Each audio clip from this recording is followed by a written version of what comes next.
An American Werewolf in London is by far one of the most gruesome horror films of the 80s. So let's head back to 1981, where we will be sticking to the roads and reviewing An American Werewolf in London. A few disclaimers before we start. The first disclaimer is that there's going to be many spoilers to An American Werewolf in London, so I'd recommend you go watch An American Werewolf in London and then come back for the review.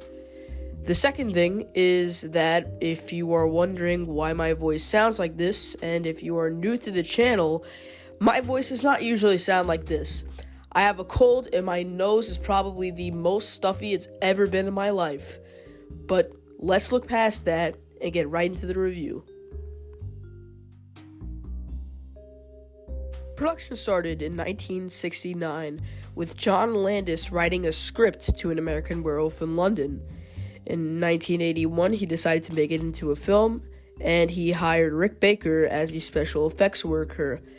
He then shot the film for around $5.5 million, which is around $10 million in today's money, and that's it for the production. The film starts off with two Americans, David Kessler and Jack Goodman, walking in England. They then head off to a bar called the Slaughtered Lamb, where they tell them to walk on the roads and not in the moors. They walk in the moors, and then Jack ends up getting killed by a werewolf, and David goes to the hospital.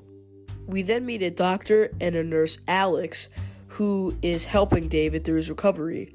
David then sees Jack in a nightmare, and Jack tells him that he is the werewolf and that he has to kill himself. Once David gets better, Alex allows him to stay at her place, and they end up falling in love and get into a relationship. In another nightmare, Jack tells David to kill himself, and the next day, David turns into the werewolf.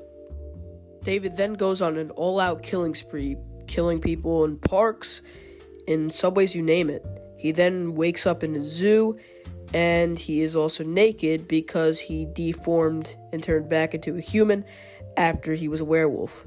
In another hallucination, Jack is showing David all the people that he had killed. Jack then transforms while in the theater, and then he goes on an all-out killing spree again, killing a lot of people. Alex then tries to save David, but it is too late, and David gets shot. This film is terrifying, gory, comedic, and sad at the same time, and it's by far one of the most complex horror films for its time, which is why I'm giving it an 8.1 out of 10. By far the scariest horror film of the 1980s.